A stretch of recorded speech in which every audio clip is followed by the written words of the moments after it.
कोल्हापूर रोडवरील अंकली फाटा येथे मालवाहू ट्रकला पाठीमागून दुचाकीस्वाराने जोराची धडक दिली। या अपघातात मोटारसायकलवरील चालक गंभीर जखमी झालाय।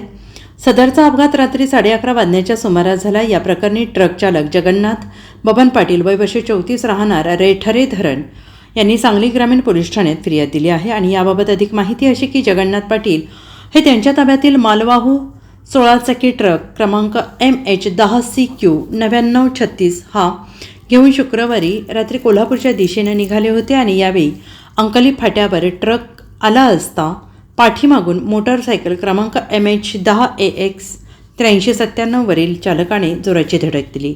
या अपघातात मोटारसायकलस्वार गंभीर जखमी झाला आहे। काही अंतर पुढे गेल्यानंतर अपघात झाल्याचं चालक पाटील यांच्या निदर्शनाला आलं। त्यानंतर त्यांनी सांगली ग्रामीण पोलीस ठाण्यात फिर्याद दिली। त्यांच्या फिर्यादीवरून पोलिसांनी दुचाकीवरील अज्ञात चालकावर गुन्हा दाखल केला आहे।